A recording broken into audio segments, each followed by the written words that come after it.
കോൺഗ്രസിലെ വിവാദങ്ങൾക്കിടെ വെള്ളിയാഴ്ച നിർണായക കൂടിക്കാഴ്ച. സംസ്ഥാനത്തെ മുതിർന്ന നേതാക്കളെ ഹൈക്കമാൻഡ് ഡൽഹിക്ക് വിളിപ്പിച്ചു. പുനഃസംഘടനയിലെ അനിശ്ചിതത്വം ഒഴിവാക്കുന്നതിന് പുറമെ ലേഖന വിവാദത്തോടെ നിലപാട് കടുപ്പിച്ച ശശി തരൂരിന്റെ നീക്കങ്ങളിൽ സ്വീകരിക്കേണ്ട തുടർ നടപടികളും യോഗത്തിൽ നിർണായക ചർച്ചയാകും.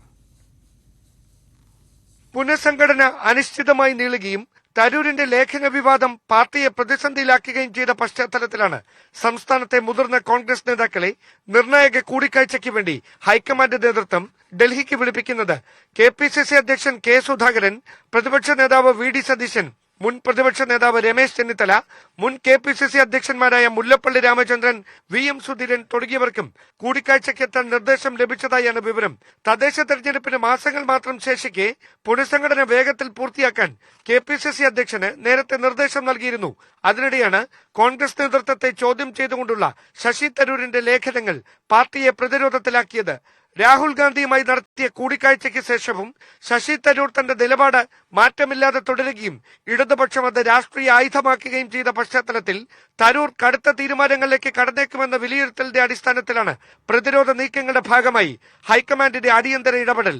രാഹുലുമായി നടത്തിയ കൂടിക്കാഴ്ചയിൽ തരൂർ മുമ്പോട്ട് വെച്ച ഉപാധികളോട് സംസ്ഥാന നേതൃത്വത്തിന്റെ അഭിപ്രായം ആരാഞ്ഞ ശേഷമാകും ഹൈക്കമാൻഡിന്റെ അന്തിമ തീരുമാനം. സംസ്ഥാന രാഷ്ട്രീയത്തിൽ സജീവമാകുന്നതിനുള്ള ശശി തരൂരിന്റെ നീക്കം നിർണായക പദവി ലക്ഷ്യമിട്ടെന്നാണ് ഒരു വിഭാഗം നേതാക്കളുടെ വിലയിരുത്തൽ. ഈ നീക്കങ്ങളിൽ മുതിർന്ന നേതാക്കൾക്ക് കടുത്ത അതൃപ്തിയുണ്ടെങ്കിലും ഹൈക്കമാൻഡിന്റെ മുന്നറിയിപ്പ് നിലനിൽക്കുന്നതിനാലാണ് സംയമനത്തോടെയുള്ള പ്രതികരണങ്ങൾക്ക് നേതാക്കൾ നിർബന്ധിതരാകുന്നത്. പരസ്യ ഏറ്റുമുട്ടൽ അവസാനിപ്പിച്ചെങ്കിലും തരൂരിന്റെ ഉപാധികൾ അംഗീകരിക്കാൻ സംസ്ഥാനത്തെ മുതിർന്ന കോൺഗ്രസ് നേതാക്കൾ തയ്യാറായേക്കില്ല. ഈ പശ്ചാത്തലത്തിൽ തരൂർ കടുത്ത തീരുമാനങ്ങളിലേക്ക് കടന്നാൽ അതിനെ എങ്ങനെ നേരിടും എന്നതാകും കോൺഗ്രസ് ദേശീയ നേതൃത്വത്തിന് മുമ്പിലെ പ്രധാന വെല്ലുവിളി. തിരുവനന്തപുരത്ത് നിന്ന് ഡാൻ കുര്യൻ, News 18.